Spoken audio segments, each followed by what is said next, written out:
Bonjour, je suis heureuse de vous accueillir pour cette petite info sur la théorie polyvagale et le Stephenson protocole.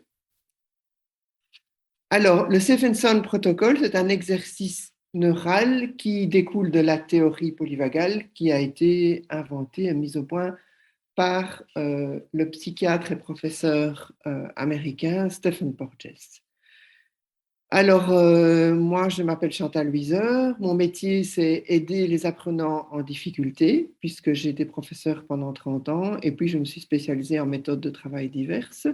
Et aujourd'hui, j'aide des dyslexiques, des hyperactifs, et depuis quelques années, j'ai également fait des formations pour aider les enfants et les adultes autistes. Alors, pourquoi le Stephenson protocole? Mais parce que je me suis rendu compte déjà depuis longtemps que le principal ennemi de l'élève en difficulté, c'est le stress. Et que donc, cela va très très bien avec la finalité du Stephenson protocole qui diminue l'anxiété et le stress. D'où mon intérêt pour cette intervention. Qui est Stephen Porges? C'est un médecin américain donc, qui travaille toujours aux États-Unis. Et il a découvert que les comportements sociaux ne s'apprennent pas, mais dépendent de notre état physiologique et de ce qui se passe à l'intérieur de notre oreille moyenne. C'est ça qui est étonnant. Il a mis au point, il a développé la théorie polyvagale, qui est connue un peu partout, mais personne ne connaît en Belgique, ou presque personne, le Stephenson protocole. Alors, je vais vous expliquer d'abord brièvement ce qu'est la théorie polyvagale. Donc, c'est une théorie qui pose les bases d'une origine biologique du comportement. Donc, il a mis à jour que le nerf vague présente trois branches principales. La branche bleue, qui est la branche de la communication, de l'engagement social, vous voyez, elle couvre le visage, donc tout le visage, les yeux, le nez, la bouche, les oreilles. Alors également la nuque et également la zone ici de la respiration et la zone du cœur. Ça, c'est la zone qui est activée quand tout va bien, qu'on n'a pas de problème. Puis vous avez la zone sympathique du système sympathique qui est en rouge sur la petite représentation, j'avoue un peu fantaisiste, mais enfin qui suffit pour comprendre. Donc ça, c'est la zone qui s'allume lorsque nous sommes en danger et que nous avons envie que notre instinct nous guide vers la fuite ou vers le combat. Et puis, vous avez la zone du danger, de mort, qui est la zone verte dans laquelle nous nous immobilisons et nous ne bougeons plus et nous pouvons même jusqu'à aller nous dissocier. Nous verrons dans la suite ce qu'il en est. Donc, cette théorie, en fait, cette théorie polyvagale, elle parle du système nerveux autonome, qui est une autre branche que celle du système nerveux somatique, et qui en fait fonctionne, travaille en nous de façon inconsciente. Donc, c'est un système qui remet en équilibre ce qu'on appelle l'homéostasie, les fluides qui circulent dans nos corps, les niveaux de différentes choses comme des battements de cœur, des pressions comme la tension artérielle. Et tout ça, ça se passe à notre insu. Et en réalité, ça fonctionne bien quand on est dans la zone bleue, la zone de communication. Mais dès qu'on passe dans les zones d'excitation ou dans les zones de sidération, nous avons des problèmes. Et c'est cela que la théorie polyvagale a mis à jour. Elle s'est rendue compte qu'en calmant le système nerveux autonome, on pouvait favoriser l'émergence d'un comportement de communication spontanée et une régulation des fonctions autonomes, donc une meilleure homéostasie et une meilleure santé. Alors, d'après Porges, nous sommes programmés à la base pour entrer en communication. Et c'est lorsque il se passe quelque chose que nous nous sentons en danger, que nous basculons dans l'autre partie du nerf vague, ou que nous nous sentons en danger de mort et que nous passons encore dans l'autre partie du nerf vague, qui est la partie dorsale, qui nous met carrément en état d'immobilisation. Donc, soit nous sommes en état de communication, le bleu, soit nous nous sentons en danger et nous sommes dans un mouvement de fuite ou de combat, le rouge, ou nous nous sentons en danger de mort et nous sommes complètement paralysés, comme le fait un reptile lorsqu'il va mourir. Le problème, c'est que nous ne sommes pas des reptiles. Et il se passe ceci qui est embêtant pour beaucoup de personnes, c'est qu'elles restent bloquées dans un des états, donc soit dans la mobilisation, soit dans l'immobilisation, et ne retombent pas spontanément dans la partie communication. Donc, ce sont des gens qui passent leur vie en état d'excitation, de mobilisation pour fuir ou combattre, et ce sont toutes les pathologies hyper, évidemment, à des degrés divers. Parfois, en nous, c'est simplement un trait de caractère. Oui, je suis très dynamique, mais en fait, on a un petit côté hyper sans le savoir. C'était mon cas. Donc, dans d'autres situations, on est bloqué dans une forme d'immobilisme, de dépression. Et là, ce seront les pathologies plutôt hypo. Alors, lorsque tout fonctionne bien, on passe régulièrement d'un état à un autre grâce à ce qu'on appelle le frein vagal. Et le frein vagal, c'est comme un changement de vitesse dont on manierait la manette et qui nous permet de passer de l'engagement au désengagement, de la mobilisation à l'immobilisation, de l'immobilisation au contact. Donc, quand tout fonctionne, on peut passer d'un état souplement à un autre. Et c'est ça justement que le Safe and Sound Protocol est censé donner à la personne qui travaille avec les outils du Safe and Sound Protocol, c'est cette souplesse pour passer entre les trois états. Alors, qu'a découvert le docteur Porges? En fait, il a étudié ce qui se passait à l'intérieur, entre autres, à l'intérieur de l'oreille moyenne.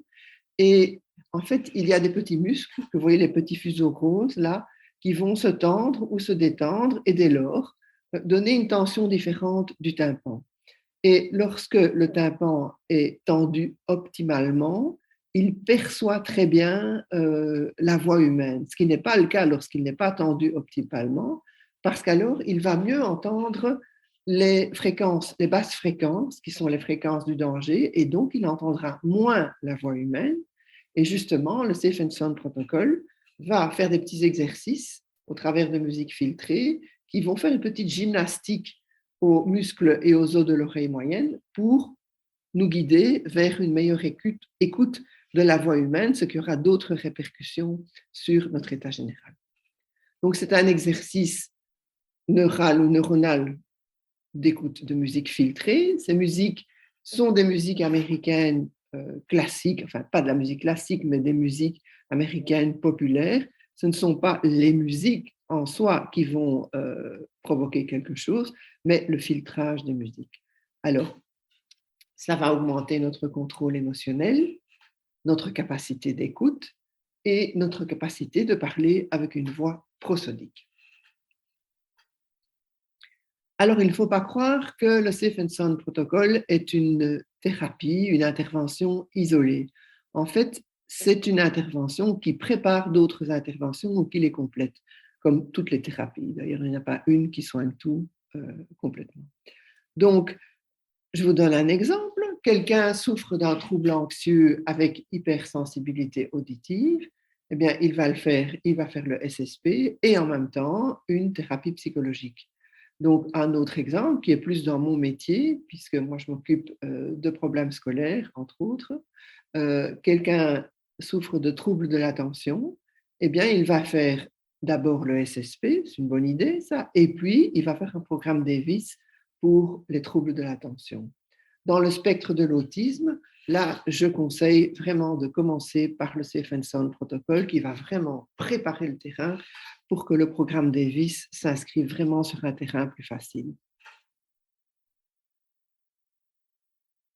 Quel est le rôle du provider, donc celui qui va fournir le Safe and Sound Protocol? Eh bien, c'est réguler.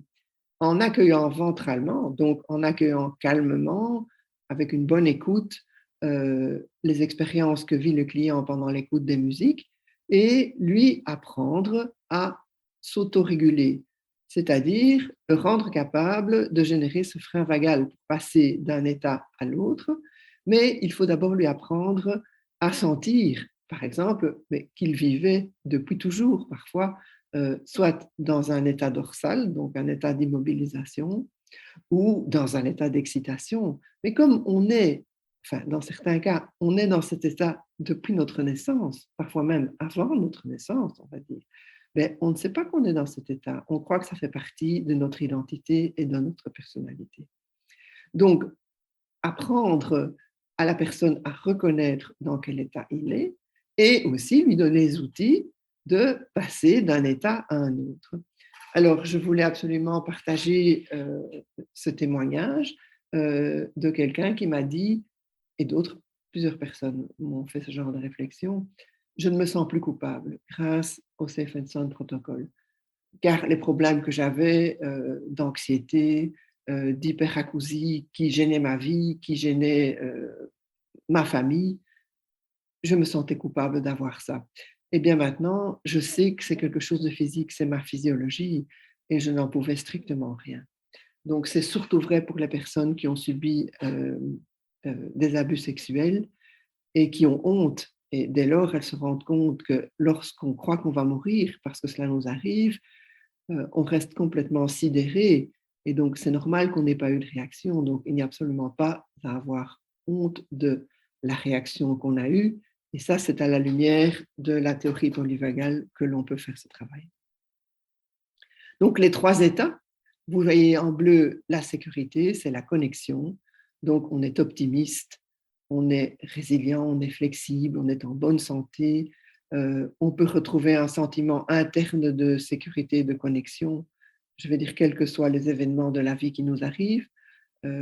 Alors, par contre, lorsqu'on se sent en danger, la zone orange ici et le rouge du mot danger, ça c'est tout ce qui est hyper. Donc là, on est en fight and flight, donc on est soit fuite, soit combat. Et là, ce sont toutes les pathologies hypertension, hyperacousie, anxiété et les conséquences d'un stress le trouble du stress post-traumatique. Donc, on va avoir à l'école de l'inattention, à la maison, on va avoir des troubles du sommeil, et dans la vie de tous les jours, on va être hyper vigilant, à tout noter, tout capter, avec une nervosité complètement inconsciente. Alors, si on est dans la zone de danger de mort, ce seront toutes les pathologies hypotension, fatigue chronique, fibromyalgie, désordre digestif, dépression. Et là, c'est parce qu'on est immobilisé. On est en état de mort, en fait, de mort feinte. Donc, ce sont des comportements de fermeture, d'arrêt, d'épuisement, de dépression, jusqu'à la dissociation. Et alors, ce fameux sentiment que les personnes dans le spectre de l'autisme ressentent, cette impression de flotter, de ne pas être accessible et de ne pas être vraiment les pieds sur terre. Donc, dans la partie, je vais dire, d'immobilisation, il y a aussi souvent, enfin non, il peut y avoir des risques de suicide.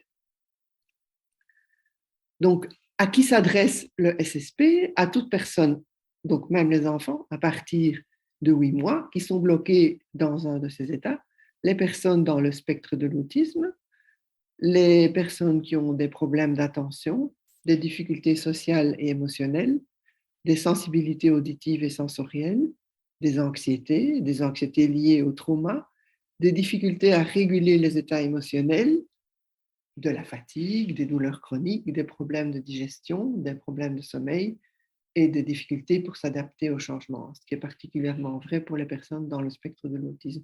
Mais il y a encore bien d'autres indications. Quels sont les effets attendus du SSP? Bon, des effets généraux, c'est plus de sérénité, plus d'optimisme, plus de goût pour la vie. Alors, une communication plus facile, le fait de se sentir mieux dans sa peau, partout et tout le temps, de ne pas être gêné par certains bruits, odeurs, textures, et pour certains de surmonter les traumas qu'ils ont vécus, et dès lors, pour tout le monde, de se sentir en pleine possession de son potentiel. Alors, est-ce scientifique? Oui, c'est scientifique parce que le docteur Porges est un éminent scientifique. Alors là, vous pouvez faire toutes les recherches sur Internet, vous verrez. Donc, je ne m'arrête pas à ce que j'ai noté ici. Si vous voulez, vous pouvez arrêter la vidéo pour tout lire, mais voyez sur le net, vous aurez toutes les preuves du fait que c'est très scientifique. Alors, comment fonctionne un programme type? Mais d'abord, on prend contact.